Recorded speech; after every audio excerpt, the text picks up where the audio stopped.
Welcome to another tutorial video. This one, as you can see, is all about cryptocurrency, or at least cryptocurrency accounting. I never really thought that we would be teaching anything about Bitcoin, Ethereum, and other cryptocurrencies in this channel, but here we are in 2021, and everyone wants to talk about cryptocurrency all the time, so I thought, why not just join in and take a slightly different angle? To be clear, this tutorial is not about my own personal views of crypto. So it's not a crypto bull or crypto bear argument. The truth is I'm somewhere in between, and I've bought and sold some before. I still hold some, but less so than I've held at points in the past. I don't want to talk about whether or not cryptocurrencies are going to go up or down, or whether they're the future or a giant scam or anything like that. Instead, I want to address another issue that has come up as companies like MicroStrategy and Tesla have been adopting crypto and listing it on their balance sheets, which is, how do companies record cryptocurrencies on their financial statements? Should Bitcoin count as a security or an intangible asset or some other type of long-term investment or something like that?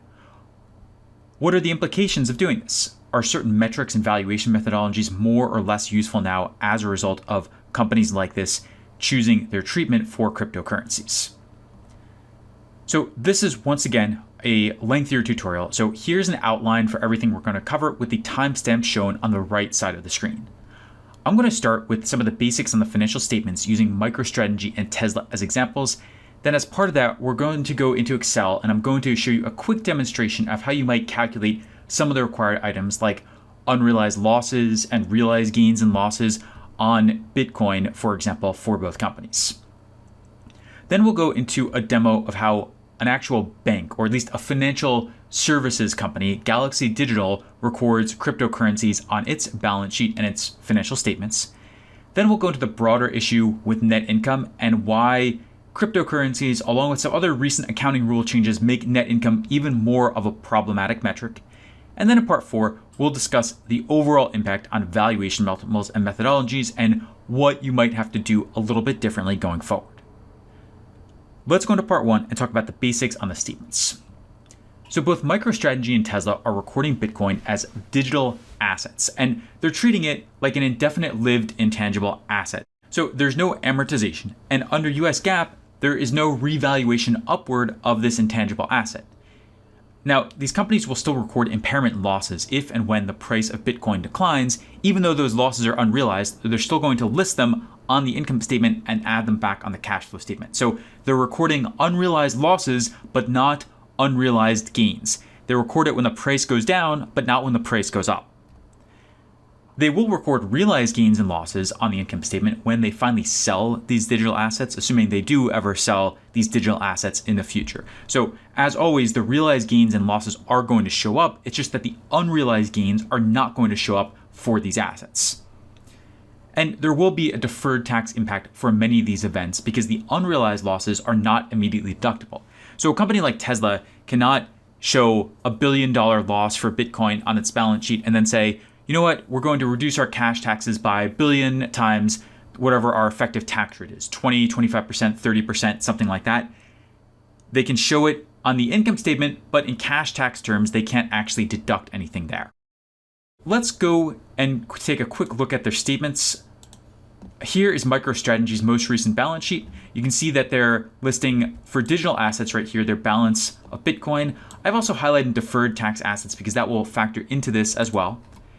If you go down to the income statement, they show digital asset impairment losses. So they're calling this an impairment loss, but really what it means is that the price of Bitcoin declined after they purchased it. On the cash flow statement, they have this digital asset impairment loss that they're adding back, and then they have a huge negative for deferred taxes to represent the fact that they can't actually deduct this impairment loss because it corresponds to an asset that hasn't been sold yet. And then further down under investing activities, they show the purchases of digital assets here. So that's MicroStrategy. Now, if we look at Tesla, they're similar because they still list digital assets on the balance sheet. If we go down to the income statement, they don't have a specific line item for this, but if you look at the notes, somewhere within restructuring and other is where they show the impairment losses, and then they might show realized gains and losses within other income or expense. And then on the cash flow statement, they show the gains on digital assets here. These are realized gains. They show them as a negative, so they're subtracting them out of cash flow from operations. And then they're listing the entire amount, the proceeds from sale of digital assets here under cash flow from investing, as well as the purchases of digital assets there as well. So you can see they bought 1.5 billion and sold almost 300 million worth in their most recent quarter. So that is Tesla. Okay, so here we are in Excel, and I have this simple scenario where this company purchases 1,500 Bitcoin when it's $60,000. It holds on to them as the price falls to $45,000, and then in year 3, it sells all 1,500 units for $100,000 each when the price has increased. Here's how we can enter some of the formulas, set this up, and record it on the financial statements. And before we get started, I want to point out that we have a simplified income statement, a tax schedule, a balance sheet with this digital asset line item, and then the cash flow statement, which has some of the reversals of these gains and losses, and then lines for the purchases of digital assets and the sales of digital assets. Now, to start off here, we need to get the cost basis initially. So we'll take the Bitcoin price times the units purchased. Now, this gives us in dollars as stated, but we want dollars in millions. So we're going to divide this by the 1 million here next to the units for conversion up at the top. So we'll do that. Now, for the impairment losses in year 2, if you think about this, remember, companies do not record unrealized gains. They only record unrealized losses on cryptocurrency. So we can use a min function and say it's the min between 0 and then the Bitcoin price in year 2 minus the Bitcoin price in year 1 and multiplied by the units purchased here. This min function just ensures that if we actually have an unrealized gain, so this is greater than 0, the min between 0 and a positive is 0, so we'll get nothing there. So we're only going to get something if the Bitcoin price has actually declined here. And once again, this gives us dollars as stated, so we need to divide by units to convert this to millions. So we have that. And then for the impairment losses in year 3, this is when the sale takes place. So if you think about what happens here, it's similar, but we have to make one small tweak. We can still look at comparing the Bitcoin price in years 2 and 3. That part is fine. That part of the formula has just shifted over. But for the units part, which currently reads times E10, we need to change this, and we need to make it equal to the units purchased in year 1 minus the number sold in year 3. So that way, if we do get an impairment loss, it should be on only the total amount that we retain in year 3 after selling some or all of this Bitcoin, and we'll still divide by units to keep this in dollars in millions. Now, for the realized gains and losses, these are only going to factor in year 3 because that's the only year in which a sale actually takes place here. We need to check a few conditions to set this up. First of all, we need to see whether the price has actually declined in year 2 right before this. So if we have an impairment loss, meaning that cell E15 is less than 0, then we need to calculate this a little bit differently than if we did not have this impairment loss. So if we do have an impairment loss, the gain is going to be based on the Bitcoin price in this year minus the Bitcoin price from year 2, because we write down the Bitcoin asset when we have an impairment loss like this, an unrealized loss. And then we just multiply by the units sold in year 3, the 1,500 here, and divide by the million at the top to convert this into dollars and millions. Now, if we did not have an impairment loss in year 2, we calculate this a bit differently. And in this case, we take the Bitcoin price in year 3, we subtract the price in year 1, because in this case, remember, we never write up the asset if the Bitcoin price increases. So if the price goes up in year 2 or stays the same, the gain, the realized gain here is just based on the Bitcoin price in year 3 versus the price in year 1.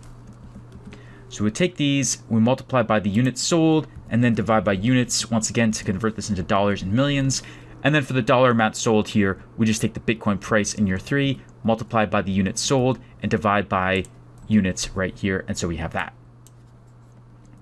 So you can see what happens here in the scenario where the price goes from 60,000 to 45,000 to 100,000. We have an impairment loss in year 2. We have a realized gain in year 3. In year 2, this impairment loss is not deductible for cash tax purposes. So on the income statement, the book taxes appear to be lower, but in reality, the company's cash taxes are the same. And so what that means is that if you look at the balance sheet, the digital asset here, the digital assets are written down in year 2, and then they go to 0 in year 3. The net deferred tax asset here goes up in year 2 to correspond to that impairment loss, which is not deductible. But then in year 3, it just stays the same because there's no actual sale at a loss here, so the company cannot deduct this. Now, eventually they'll probably just write this down, but immediately after the sale takes place, it will still be there on the balance sheet. And you can see the cash flow statement. We're reversing the impairment loss and the realized gains and losses. We have a line for the deferred income taxes. And then down here, we have the purchases of digital assets and then the sales of digital assets, the total dollar amounts. If we look at another scenario, let's say that maybe the Bitcoin price declines to 30,000 in year 3, and we still sell all of our units. So in this case, we have an impairment loss and then a realized loss. On the income statement, you can see both of those, the impairment loss and then the realized loss. What happens here is that if you look at year 2, the cash taxes do not change at first because this is just an impairment loss, a paper loss. But then in year 3, we can deduct the realized loss, and then we can also deduct that impairment loss from year 2 now because we've actually sold the asset. And so what ends up happening in this case is that the digital assets still go down because of that impairment loss and then go to 0. But in this case, the deferred tax asset goes up and then goes down as we realize the loss. And you can play around and try other scenarios. For example, you could try selling half of the Bitcoin here, and you'll see that in this case, we get 2 impairment losses and then 1 realized loss in year 3. And you can see how some of the deferred tax impacts there differ. But those are the basics of how to set this up in Excel for this simple scenario. In terms of this treatment, I think there is a pretty big problem, which is consistency. These companies are recording unrealized losses, but not unrealized gains. I also think it's somewhat questionable how Bitcoin is considered an intangible asset at all. Under some accounting rules that changed a few years ago, companies now need to record unrealized gains and losses on small equity investments. Berkshire Hathaway has been affected by this. Warren Buffett has spoken about it before. And so if Tesla and MicroStrategy were to classify Bitcoin as an investment, the treatment would be quite different, and they'd record both unrealized gains and unrealized losses and realized gains and realized losses. As it is, since they're recording some of these but not all of these, it makes net income even more deceptive because there's a potential for huge realized gains and losses here. For example, if they buy Bitcoin, the price drops and then it shoots up again and then they sell it, for example. The other problem, though, is that since they're calling Bitcoin an intangible asset, these companies are implying that Bitcoin is core to their business, so it corresponds to enterprise value. But I think it's really questionable whether or not Tesla and MicroStrategy are crypto companies. It seems like a stretch because they're not operating exchanges, they're not mining crypto, they're not building crypto-related services. One is a car company, one is a software company. Yes, Tesla might accept Bitcoin for its cars now, but that still doesn't make it a core business asset. Companies can accept payments in different currencies, but that doesn't mean that their cash balance or government bonds held in those currencies, for example, count as core business assets. So we think it's best to count all forms of crypto as non-core assets for both companies.